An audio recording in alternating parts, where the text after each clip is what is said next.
I want to show you what I call a perfect illusion. It's this yellow spot on this sheet of plastic.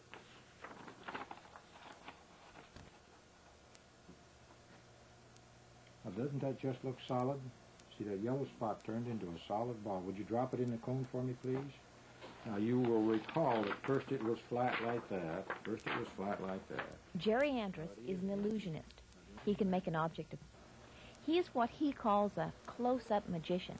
That is, he gears his card tricks for use with small groups, asking the individuals to take an active part in the tricks. So you take out the card you're thinking of.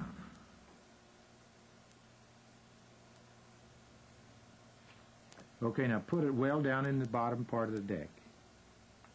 There we go. I want you to think of a number between 5 and 20. Now, don't tell me or anyone the number you're thinking of. 8, 9. Stop. This one? Mm-hmm. Now, would you agree that you could have stopped me at 10 or 11 or 12, 13? Is this your card here? Jerry also works closely with optical illusions. Now, these are easily captured by the camera, but I have to close one eye to get the picture. If I put this tube in here,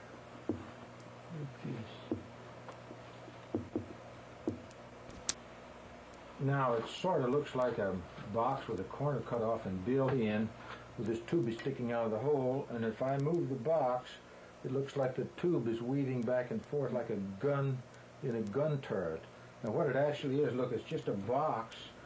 It's the inside of a box that I have drawn on it so that it looks like the outside of the box. Though Jerry is a performer, he leaves Albany only a couple of weeks a year to work in Hollywood at the Magic Castle or lecture to magicians around the country.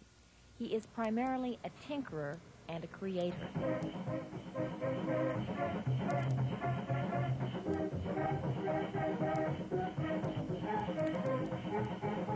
Jerry stopped work on this organ 10 years ago.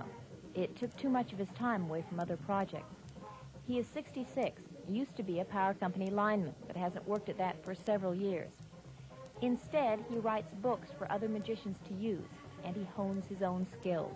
In one respect, the sharper we are, not necessarily the easier we are to fool, but somebody who's sharp, who knows how the world works, would say, wait a minute, even like a card trick, he'd say, wait a minute, I initialed a card myself. He didn't shuffle the cards, he didn't cut them.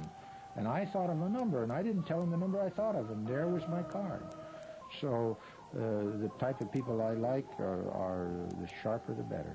In Albany, I'm Ann Robinson for Northwest News.